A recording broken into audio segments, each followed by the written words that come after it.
What if I told you that the moment you felt broken, defeated, and lost was actually the very moment your greatest strength began to take shape? What if, instead of being overwhelmed by life's hardest challenges, you could learn to face them with courage, wisdom, and calm? That you could choose how to respond when everything around you screams to react? This is not just a fantasy. It is a path walked by ancient philosophers, rediscovered by countless ordinary people who dared to change their minds and their lives. This is the art of responding over reacting, and this is one person's journey towards embracing it. Marcus had always been one to act quickly, quick to speak, quick to judge, and quick to lash out when he felt threatened or hurt. Growing up, life hadn't been easy for him. His childhood was sprinkled with moments of chaos. A household where voices rose too loud and feelings always ran higher than reason. He learned early that standing his ground, sometimes forcefully, was the only way to survive. But that way of living, reacting to the world as it came, left him exhausted, disconnected from others and from himself. Years later, Marcus found himself in a high-pressure job with long hours and an even longer list of expectations. The fast-paced environment demanded instant decisions and quick reactions, and at first, that suited him. He could handle stress better than most, or so he thought. Until one day, a situation at work shattered his confidence entirely. The meeting had been tense from the start. His manager questioned a project he had poured his heart into, openly criticizing what Marcus had presented. The sting of those words hit deep, threading through his composure like a sudden chill. Marcus could feel the familiar rush of heat rising in his chest, his breath short, his mind screaming with defensive thoughts. His first instinct? To snap back to defend himself with pointed words, to shut down the criticism with sharp retorts. But then, something strange happened.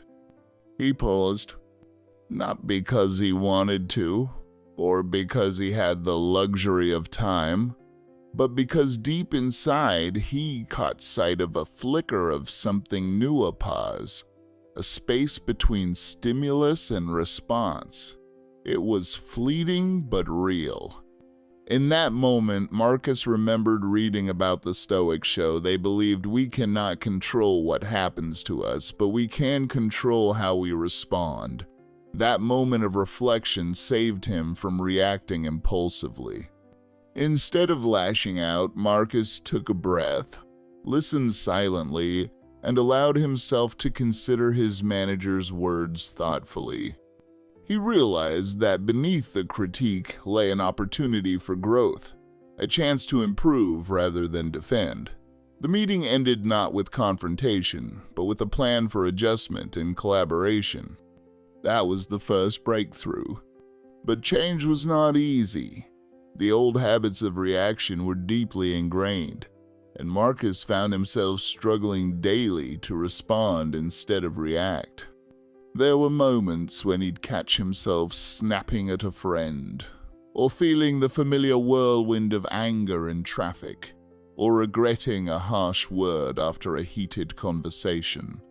Still, he kept returning to the idea that this was a practice, not a destination. He started small. Every morning, he set an intention. Today, I will pause before I respond. It sounded simple, almost trivial, but those words became his anchor. In moments of stress, he reminded himself to breathe deeply, to observe his thoughts without judgment, and to choose his words with care.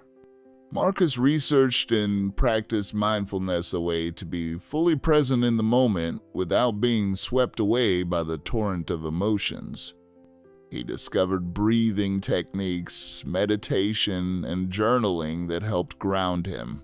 The effort was demanding, It was easier to cave to old patterns, to react quickly and feel in control. But slowly, the space between impulse and action grew wider.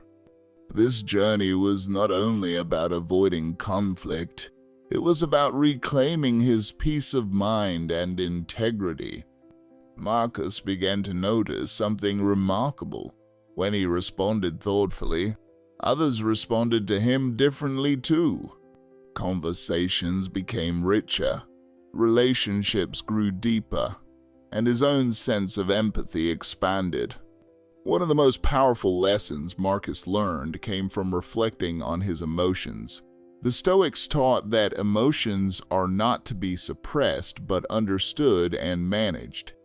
When he felt anger rising, he started asking himself, "What is this feeling telling me? Why am I reacting this way? How can I channel this energy constructively?" He remembered a particularly difficult night when an old friend called to vent about a harsh betrayal. Marcus listened patiently, feeling the swelling resentment and hurt that naturally arose. Instead of feeding those feelings with judgment, he chose compassion and encouragement. This didn't mean ignoring the pain, it meant honoring it, but not letting it dictate their interaction. By engaging with emotions honestly and making deliberate choices about his response, Marcus gained a sense of mastery over his inner world. It was as if the storm inside him gradually transformed into a calm sea. The transformation reached an emotional climax during a critical moment months later. Marcus was caught in a heated disagreement with a colleague over a project deadline. The situation was stressful, the stakes high, and the pressure intense. His old self, the quick-to-react Marcus, would have lashed out, escalating tensions and fracturing the working relationship. But this time, Marcus harnessed his new approach. He caught himself mid-rush of frustration, took a deep breath, and chose to respond with clarity and respect. He acknowledged the colleague's concerns, expressed his own perspective calmly, and focused on finding a solution that served the team's goals. The result? A surprising shift in the atmosphere. The disagreement didn't dissolve entirely, but it transformed into a constructive discussion. They found common ground and left the conversation with mutual understanding instead of resentment. Marcus realized then that responding thoughtfully was not weakness. It was a profound strength of power to shape circumstances through reason and virtue. This journey was never about becoming perfect. Marcus still stumbled. Old habits sometimes returned uninvited. Yet each time he fell, he rose again, reflecting on his responses, learning and growing. The Stoics taught daily self-examination, and Marcus took this to heart. Before bed, he journaled about his interactions, celebrating where he had chosen wisely and analyzing where he could improve. Gradually, responding over reacting became less of a conscious effort and more of who he was. What started as a saving grace in a tough meeting became a lifestyle rooted in intentionality and peace. Marcus understood that we cannot control the chaos of the external world, the unpredictability of life, the actions of others, the unforeseen setbacks. But what we can control is our own mind and will. This power to respond, not react, is a gift we can all cultivate. So, what about you?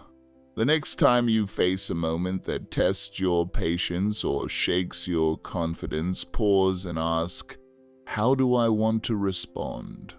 Will my reaction serve my higher values or my temporary impulses? Remember Marcus's journey from impulse and confusion to clarity and calm. Each response is a thread weaving the tapestry of your character, your story. Embrace your emotions as guides. Practice mindfulness as your anchor, and let the wisdom of ancient Stoics inspire your modern life. Choose to live deliberately. Choose to respond thoughtfully. And in doing so, transform not just your experience, but the world around you. What challenges have you faced that taught you to respond rather than react? Share your story. Let us walk this path together, learning, growing, and thriving through the art of mindful response. Thank you for joining us on this journey of transformation.